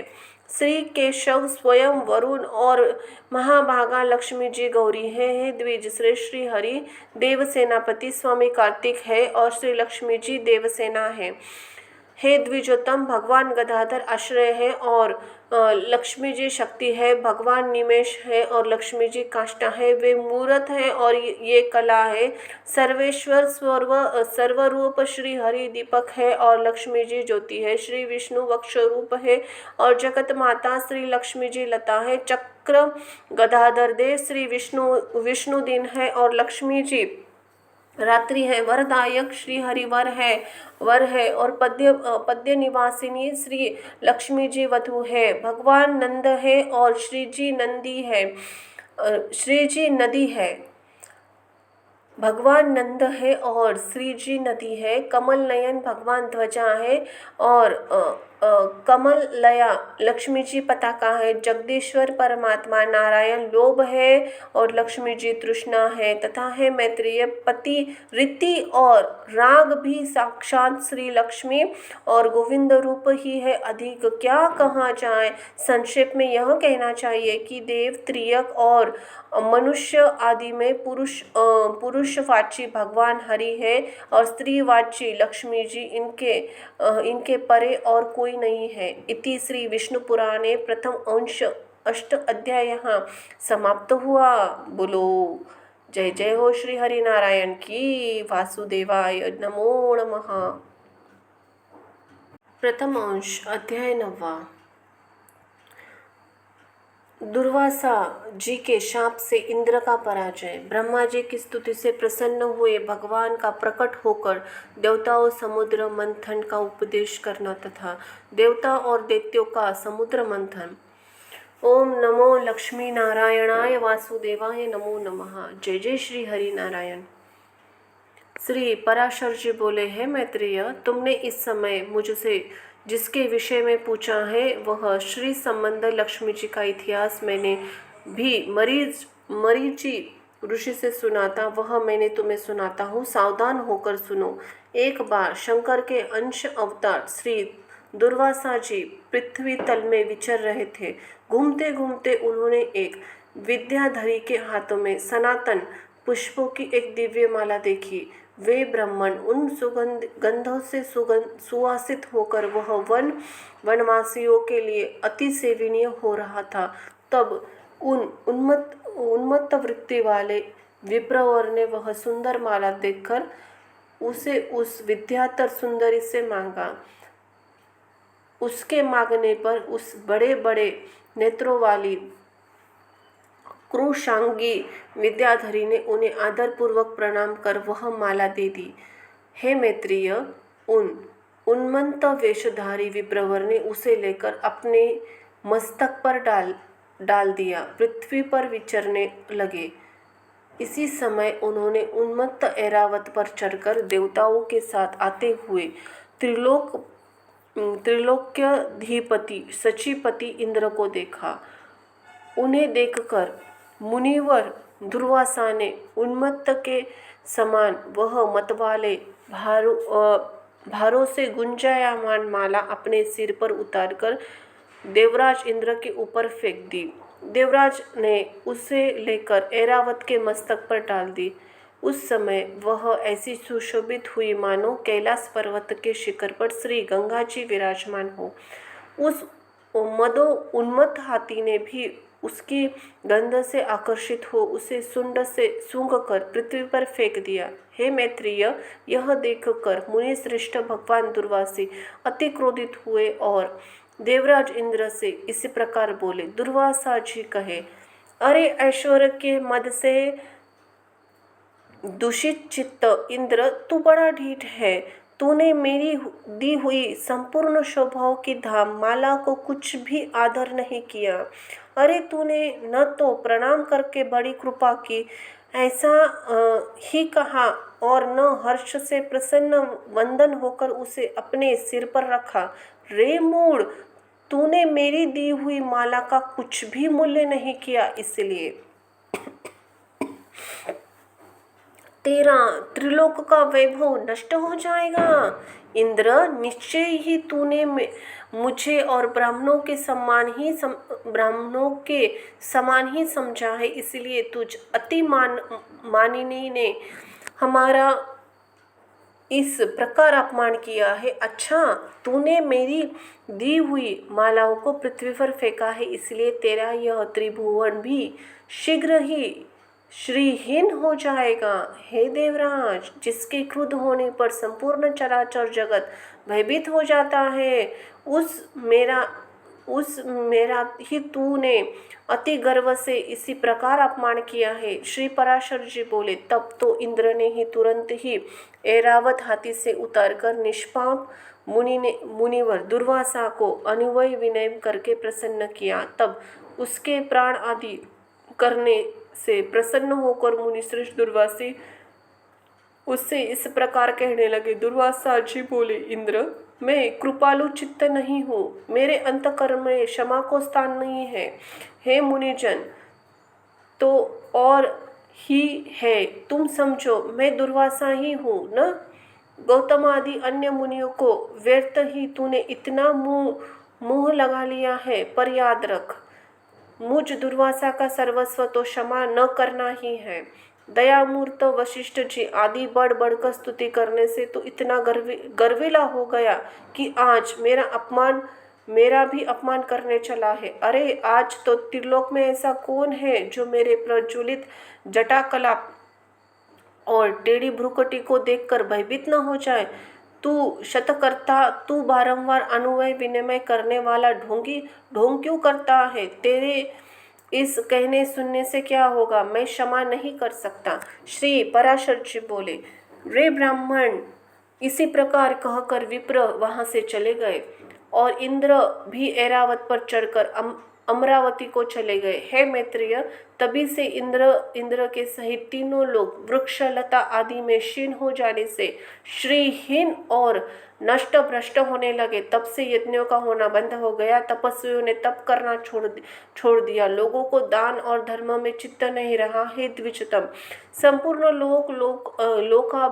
लोक भी लोभ आदि के वशीभूत हो जाने से सत्व शून्य सामर्थ्यहीन हो गए और तुच्छ वस्तुओं के लिए भी लयातीत रहने लगे। जहाँ सत्व होता है वहाँ लक्ष्मी रहती है और सत्व भी लक्ष्मी का साथी है। श्रीहीन में भला सत्व कहाँ, और बिना सत्व के गुण कैसे ठहर सकते हैं? बिना गुण के पुरुष में बल, शौर्य आदि सभी का अभाव हो जाता है। निर्बल तथा अशक्त पुरुष सभी से अपमानित होता है। अपमानित हो जाने पर प्रतिष्ठित पुरुष की बुद्धि बिगड़ जाती है। इसी प्रकार त्रिलोक में श्रीहीन और सत्व रहित जाने पर दैत्य दानवों ने देवताओं पर चढ़ाई कर दी। सत्व और वैभव से शून्य होने पर भी दैत्यों ने लोभावंश, निसत्व और श्रीहीन देवताओं से घोर युद्ध ठाना। अंत में दैत्यों द्वारा देवता लोग परास्त हुए। तब इंद्रादि समस्त देवगण अग्निदेव को आगे कर महाभाग पितामह श्री ब्रह्मा जी को शरण गए। देवताओं के संपूर्ण वृत्तांत सुनकर श्री ब्रह्मा जी उनसे कहा, हे देवगण, तुम दैत्य दलन पर परावशर भगवान विष्णु की शरण में जाओ, जो आरोप से संसार की उत्पत्ति, स्थिति और संहार के कारण है, किंतु वास्तव में कारण भी नहीं है, और जो चराचर के ईश्वर, प्रजापतियों के स्वामी, सर्वव्यापक, अनंत, अजय है, तथा जो अजन्मा किंतु कार्य रूप में परिणित हुए प्रधान मूल प्रकृति और पुरुष के कारण है, एवं शरणागत वत्सल शरण जाने पर वे अवश्य तुम्हारा मंगल ही करेंगे, कल्याण करेंगे और मंगल भी करेंगे। श्री पराशर जी बोले, हे मैत्रेय, संपूर्ण देवता गणों से इसी प्रकार लोक पितामह श्री ब्रह्मा जी भी उनके साथ क्षीर सागर में उत्तरी तट पर गए। वहां पहुंचकर पितामह ब्रह्मा जी ने समस्त देवताओं के साथ परावरनाथ श्री विष्णु भगवान की अति मंगलमय स्तुति वाक्यों से स्तुति की। ब्रह्मा जी कहने लगे, जो समस्त अणुओं से भी अणु और पृथ्वी समस्त गुरुओं की भारी पदार्थों से भी गुरु भारी है, उन निखल लोक विश्राम पृथ्वी के आधार स्वरूप अप्रकाश्य, अभेद्य, सर्वरूप, सर्वेश्वर, अनंत, अज, अवयव नारायण को मैं नमस्कार करता हूँ। मेरे सहित संपूर्ण जगत जिसमें स्थित है, जिसमें उत्पन्न हुआ है, जो देव सर्वभूतमय है तथा जो पर प्रधान आदि से भी परे है, जो पर पुरुष से भी परे है, मुक्ति लोभ के लिए मोक्ष कामी मुनिजन जिसका ध्यान धरते हैं, तथा जिस ईश्वर में सर्व आदि प्रकृति गुणों का सर्वथा अभाव है, वह समस्त शुद्ध पदार्थों से भी परम शुद्ध परमात्मा स्वरूप आदि पुरुष हम पर प्रसन्न हो। जिस शुद्ध स्वरूप भगवान की शक्ति, विभूति, कला, काष्ठा और मुहूर्त आदि काल क्रम का विषय नहीं है, वे भगवान विष्णु हम पर प्रसन्न हो। जो शुद्ध स्वरूप होकर भी उपचारों से परमेश्वर, परमा महालक्ष्मी, ईश्वर, पति अर्थात महालक्ष्मी जी के पति कहलाते हैं, जो समस्त देहधारियों के आत्मा है, वे श्री विष्णु भगवान हम पर प्रसन्न हो। जो कारण कार्य रूप है तथा कारण के भी कारण और कार्य के भी कार्य है, वे श्री हरि हम पर प्रसन्न हो। जो कार्य महत्तम के कार्य, अहंकार का भी कार्य, तमन्ना तो मात्रा पंचक उसके कार्य, भूत पंचक का भी कार्य, ब्रह्मांड जो स्वयं है उसके कार्य, ब्रह्म दक्ष आदि का भी कार्यभूत, प्रजापतियों के पुत्र पौत्र आदि के, उससे भी हम प्रणाम करते हैं। तथा जो जगत के कारण ब्रह्मादि कारण, ब्रह्मांड और उसके कारण, भूत पंचक के कारण, पंचमात्रा के कारण, अहंकार महत आदि का भी हेतु मूल प्रकृति, उस परमेश्वर को हम प्रणाम करते हैं, जो भोक्ता, भोग्य, सृष्टा और सृज्य तथा कर्ता कार्य रूप स्वयं ही है। परम पद को हम प्रणाम करते हैं,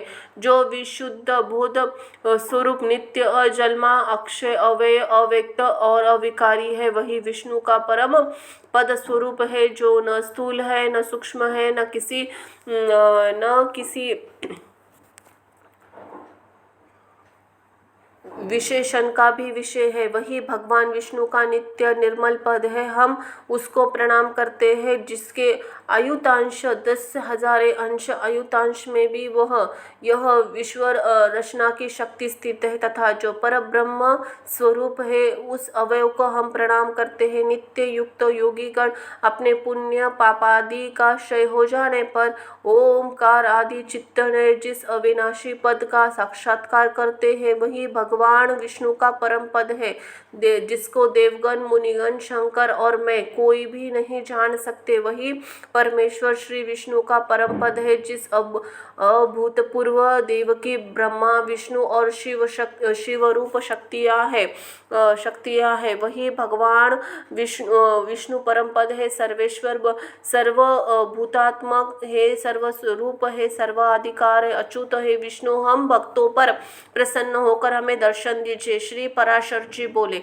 ब्रह्मा जी इन उद्गार को सुनकर देवगण भी प्रसन्न होकर बोले, प्रभो हम पर प्रसन्न हुए, हमें दर्शन दीजिए। हे जगतम सर्वगत अच्युत, हे जिसे हम भगवान ब्रह्मा जी भी नहीं जानते, आपके उस परम पद को हम प्रणाम करते हैं। तदनंतर ब्रह्मा और देवगण बोल चुकने पर बृहस्पति आदि समस्त देवर्षिगण कहने लगे, जो परम स्वतनीय आद्य यज्ञ पुरुष है, पूर्वजों के भी पूर्व पुरुष है, उन जगत के रचयिता निर्वेश परमात्मा को हम नमस्कार करते हैं। हे भूत भवेश यज्ञ मूर्तिधर भगवान है अवैय, हम सब शरणागतों पर आप प्रसन्न होइए, दर्शन दीजिए। हे नाथ, हमारे सहित ये ब्रह्मा जी, रुद्रों के सहित भगवान शंकर, बाराहों आदि के सहित भगवान पूषा, अग्नियों सहित पावन के और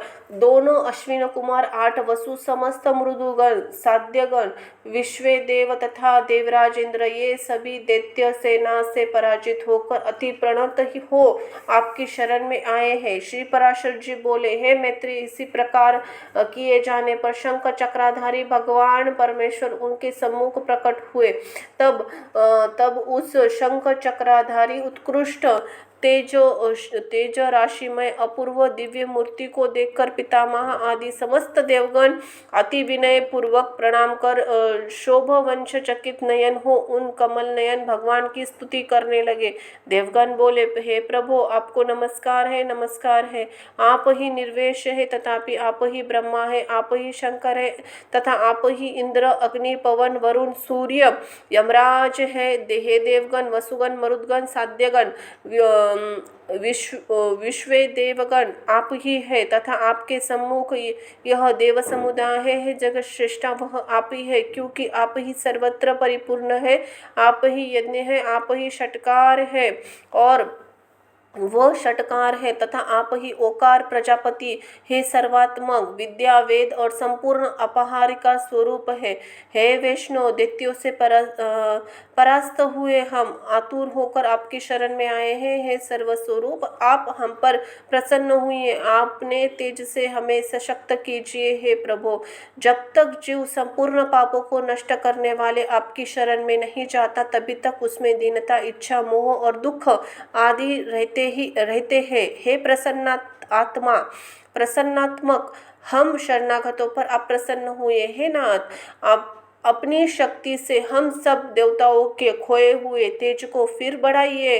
श्री पराशर जी बोले, विनीत देवताओं की इसी प्रकार स्तुति किए जाने पर विश्वकर्ता भगवान हरि प्रसन्न होकर इस प्रकार बोले, हे देवगण, मैं तुम्हारे तेज को फिर बढ़ाऊंगा। तुम इस समय मैं जो कुछ कहता हूँ वह करो। तुम दैत्यों के साथ संपूर्ण औषधियाँ लाकर अमृत के लिए क्षीर सागर में डालो। मदिराचल की मंथानी तथा वासुकी की नागों को नेति बनाकर उसे दैत्य दानवों सहित मेरी सहायता मंद कर अमृत निकालो।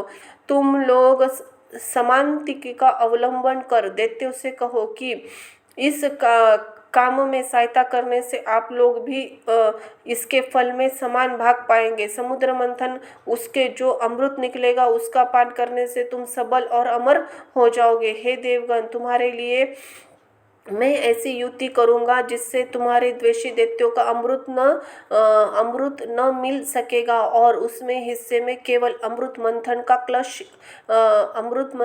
का क्लेश ही आएगा। श्री पराशर जी बोले, तब देव भगवान विष्णु के ऐसा कहने पर सभी देवगण दैत्यों से संधि करने अमृत प्राप्ति के लिए यज्ञ करने लगे। हे मैत्रेय, देव, दानव और दैत्यों ने नाना प्रकार की औषधियाँ लाकर उन्हें शरद ऋतु के आकाश सी निर्मल कांति वाले क्षीर सागर के जल में डाला। मदिराचल को मंथानी तथा वासुकी नागों को नेति बनाकर बड़े वेग से अमृत मंथन करना आरंभ किया। भगवान ने जिस वासुकी की पूछ की थी और देवताओं का तथा जिस और मुख था उधर दैत्यों को नियुक्त किया। महातेजस्वी वासुकों के मुख से निकलते हुए निश्वास अग्नि से झूल से सभी दैत्यगण निस्तेज हो गए।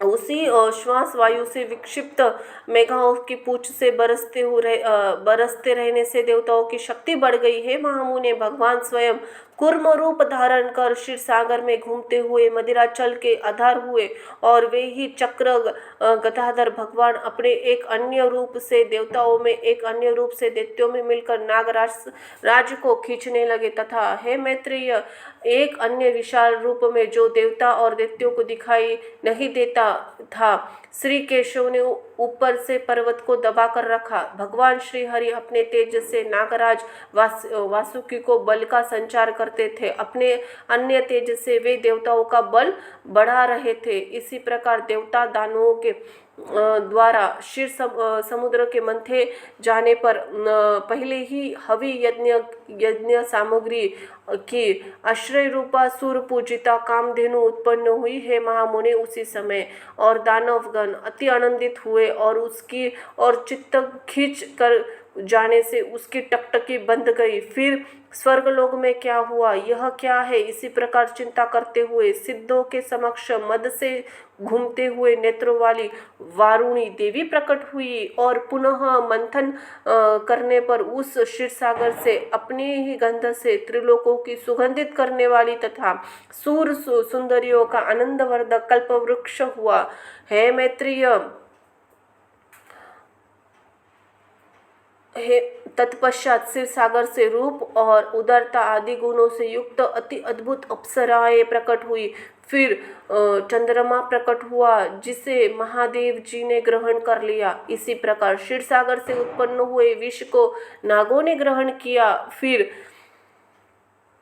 श्वेत वस्त्रधारी साक्षात भगवान धन्वंतरी जी अमृत से भरा कमंडलू लिए प्रकट हुए। हे मैत्रेय, उस समय मुनिगण के समित समस्त दैत्य और दानवगण स्वस्थ चित्त होकर अति प्रसन्न हुए। उसके पश्चात विकसित कमल पर विराजमान स्फटक नंतिमय श्री स्फुटिक कांतिमय श्री लक्ष्मी देवी हाथों में कमल और पुष्प लिए श्री समुद्र से प्रकट हुई। उस समय महर्षिगण अति प्रसन्नता पूर्वक श्री सूक्त द्वारा उनकी स्तुति करने लगे तथा वशासुद आदि गंधर्व गण उनके सम्मुख गान और घृताची आदि अप्सराएं नृत्य करने लगी। उन्हें अपने जल से स्नान कराने के लिए गंगा आदि नदियां स्वयं उपस्थित हुई। द्विजगणों ने संपूर्ण कलशों से में भरे हुए उनके निर्मल जल से सर्वलोक महेश्वरी श्री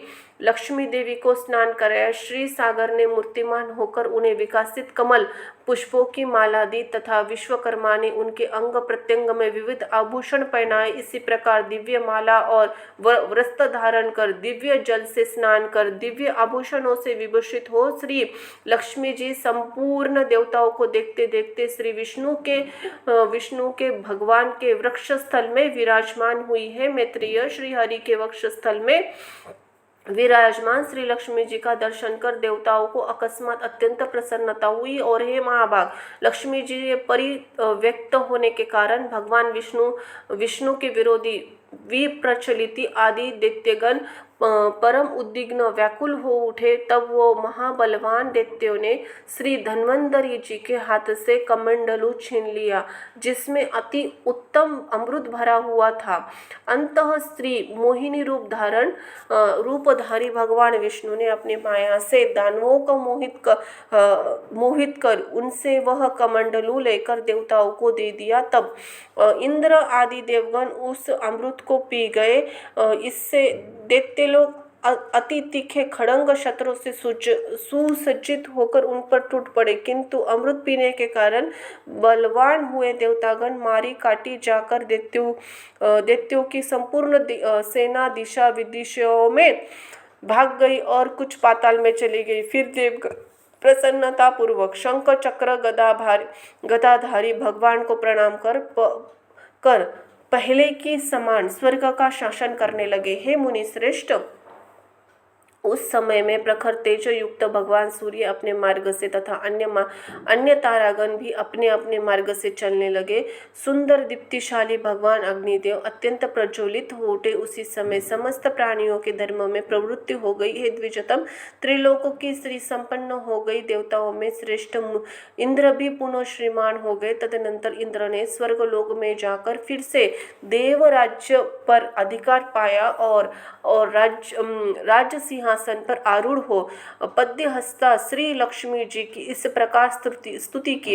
इंद्र बोले, संपूर्ण लोकों की जननी विकसित कमलों की कमल के सदृश नेत्रों वाली भगवान विष्णु के वृक्ष स्थल में विराजमान कमल द्वया श्री लक्ष्मी देवी को मैं नमस्कार करता हूँ। कमल ही जिनका निवास स्थान है, कमल ही जिनके कर कमलों में सुशोभित है तथा कमर दल के समान जिनके नेत्र है, उन कमलमुखी कमलनाभ प्रिया श्री कमला देवी की मैं वंदना करता हूँ। हे देवी, तुम सिद्धि हो, स्वदा हो, स्वाहा हो, सुधा हो, त्रिलोकों की पवित्र करने वाली हो तथा तुम ही संध्या, रात्रि, प्रभा, विभूति, मेधा, श्रद्धा, सरस्वती हो। हे शोभिने, यज्ञ विद्या, कर्मकांड, महाविद्या, उपासना, गुण विद्या, इंद्रजाल भी तुम ही हो तथा हे देवी, तुम ही मुक्त फलदायिनी आत्मविद्या हो। हे देवी,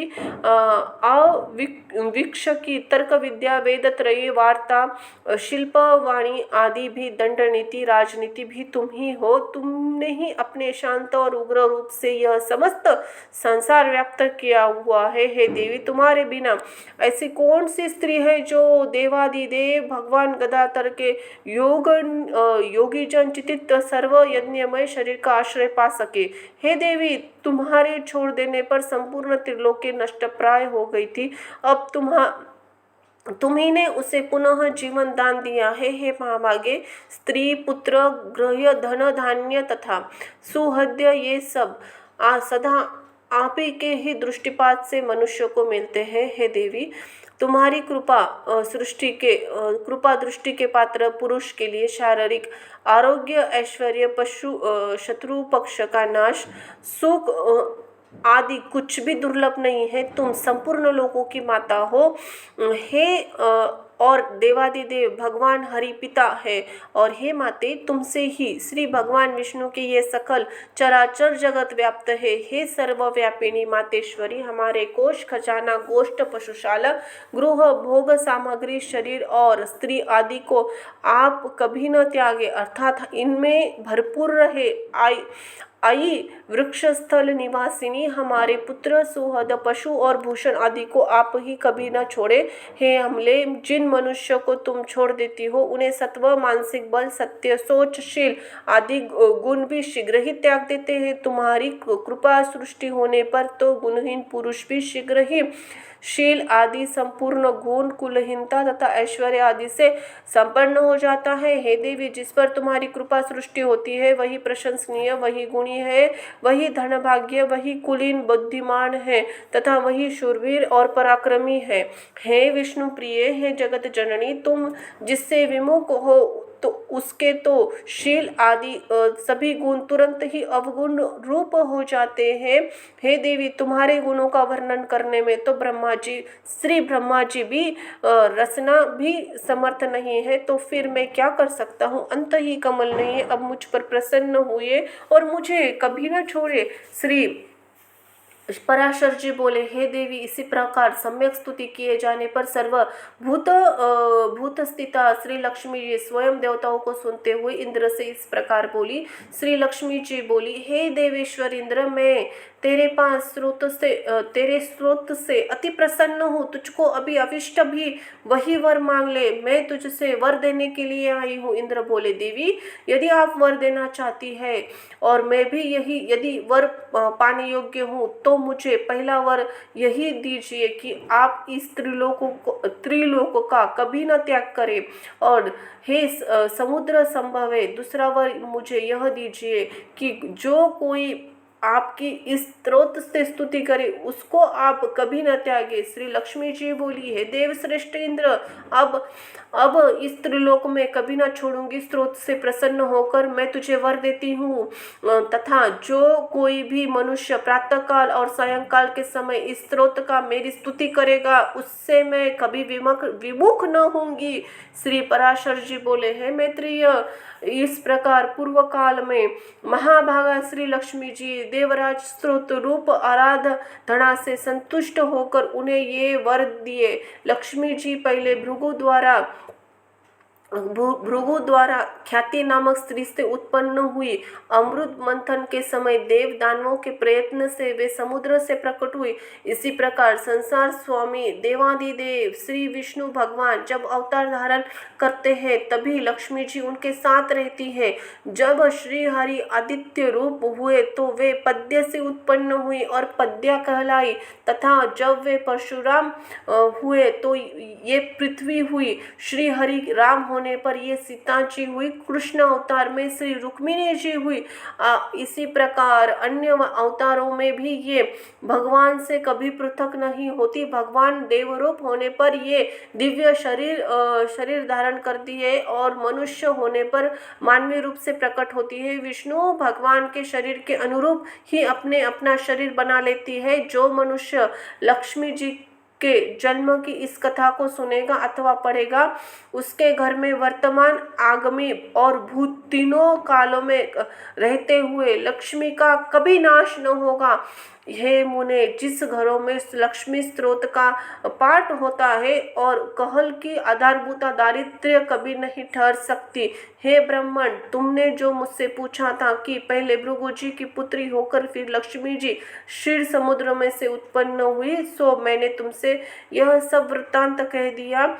इसी प्रकार इंद्र से मुख से प्रकट हुई यह लक्ष्मी जी की स्तुति सकल विभूतियों की प्राप्ति का कारण है। जो लोग इसका नित्य पाठ करेंगे, उसके घर में कभी भी निर्धनता नहीं रह सकती। इति श्री विष्णु पुराणे प्रथम अंश नवम अध्याय यहाँ समाप्त हुआ। बोलो जय जय हो श्री हरि नारायण की। धन्यवाद।